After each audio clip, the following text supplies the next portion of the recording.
9 tips for growing the biggest, juicy badonkadonk with the barbell hip thrust. The barbell hip thrust is awesome because almost any gym you go to, except for Planet Fitness, we all hate Planet Fitness, has a barbell and weight plates and something that you can probably put your back on. So I'm going to go over 9 tips for you to have the best hip thrust ever so that you feel comfortable, you feel strong, and you're able to really feel it in your butt cheeks and grow your butt when you do the barbell hip thrust. Starting with tip number 1, let's talk about back placement. So you want to get a bench that's high enough, but not too high. Like if I ever get a bench that's too high, it can be really uncomfortable and awkward.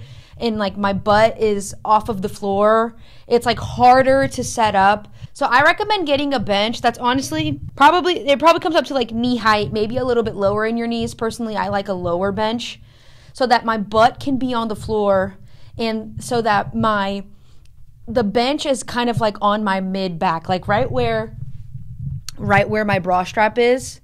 Well, in my case, right underneath it is where my back goes. And when you put this part of your back on the bench, you're the most snug. You're not going to like slide around. You're not going to like fall down. You're not going to lose your grip. That seems to be like a really nice, stable place to put your back. So you don't want to be too high on your back where the bench is like on your shoulders up here, and you don't want to be too low to where you have literally zero range of motion. So right on that mid back. Okay, now that we discussed back placement, let's talk foot placement. So there is a sweet spot where you will feel your glutes the best when you do a hip thrust.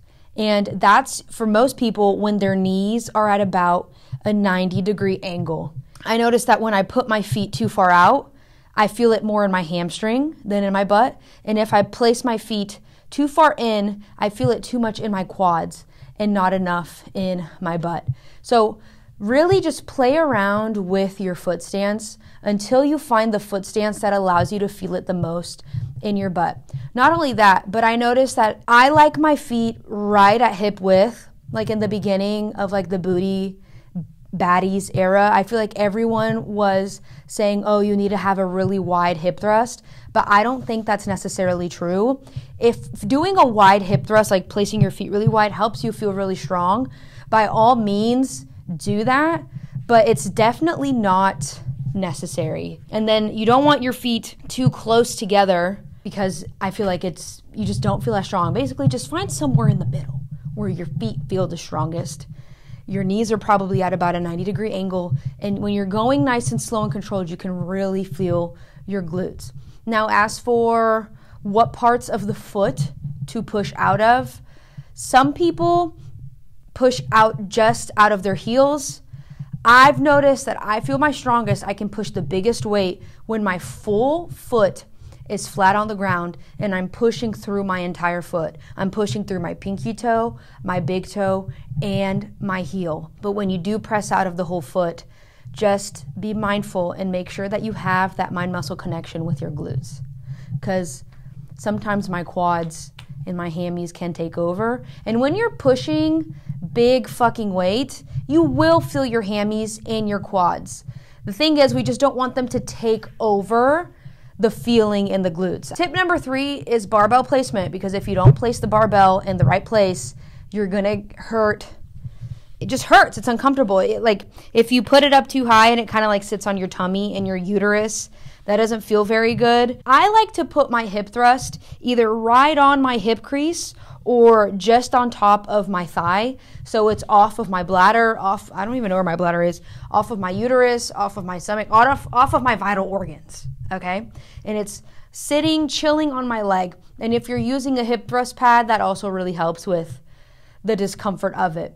But also, I find that I am my strongest when, as I'm hip thrusting up, I push the barbell away from me and I extend my arms. What is happening here is when I'm straightening my arms, pushing the barbell away from me, as I come up to full hip extension, I find that it's easier to achieve that full hip extension. And the reason why is because my lats are involved.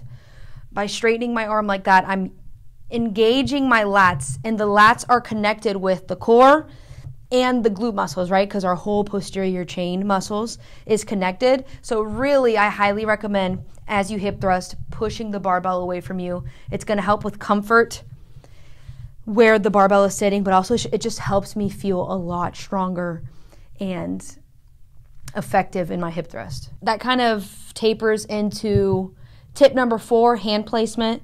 Your hands should be just outside of your legs. If you're somebody with very long arms, feel free to put your hands further apart from each other. If you're somebody with very short arms, feel free to bring your hands a lot closer together just so you can clear your hip when you push the barbell away. I've actually had a client who, she had a really long torso compared to her arms, and low-key, it didn't matter how we did hip thrusts, they were very uncomfortable where it sat on her hips, at least for barbell hip thrusts. So for her, the only way she could hip thrust was with dumbbells and doing like single leg hip thrust with a dumbbell.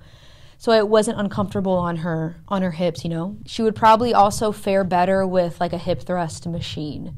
So if you're a long torso, short arm girly, maybe opt for a dumbbell variation or a machine variation, or maybe just skip hip thrust altogether. Tip number 5, oh my God, I'm literally merging all of my tips together, but tip number 5 is the lockout. The hip thrust is set up in a way so that the maximum force on the glute, placed on the glutes, the maximum tension placed on the glutes, the maximum load placed on the glutes is at the top of the movement. So when people start getting lazy, or maybe the weight that they're using is too heavy, they'll start not being able to lock out all the way. But the lockout in the case of the hip thrust is one of the most important parts of the movement, if not the most important part of the movement.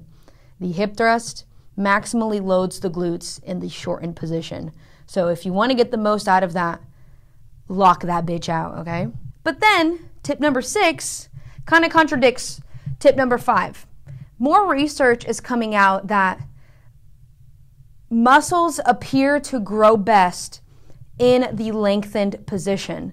So now a lot of people in the industry are starting to try to spend more time in the bottom of the hip thrust. So I even saw a video where Brett Contreras, the booty king, overloaded his hip thrusts. Like, he put a lot more weight on the bar, and even though he couldn't lock out all the way up, he was still hanging out in the bottom partial part, the bottom half of the hip thrust, and spending more time in that lengthened position. So something that I've been trying lately is I'll pick a weight where I can fully lock out, and then as I start failing, like as I start not being able to go all the way to that lockout, I'll keep going as high as I can until I literally completely fail. Like, I literally cannot get up off the floor anymore. So that's an option too, and that's something to think about. You don't just kind of like want to flop down. You want to control the entire movement through the shortened position and through the lengthened position. So I try to keep my glutes engaged, not only at the top of the movement, but at the bottom of the movement as well. And then if you're having a difficult time really emphasizing the lengthened, the stretched part of the movement, you can also just try exercises that lengthen the glute and target the glute in the bottom position, like step ups, front foot elevated reverse lunges, Bulgarian split squats. Like, any type of deep squat or deep lunge variation is going to bias the glutes in that stretched position. So I feel like in a great program, you want to include both a hip thrust variation and a deep lunge or a deep squat variation for maximum gains. Tip number 7 is to do your reps slow and with control. When you go slow and controlled, I feel like you're controlling the weight is not controlling you. I feel like you're not using momentum to get the weight up, right? Because when you're using momentum, you're taking tension off of that target muscle. So maybe you can push more weight, but what's the point if you're not feeling it in your fucking ass? Resist the urge to ego lift. Resist the urge to put as much weight as possible just because you can move it. Tip number 8 and tip number 9, they kind of go hand in hand.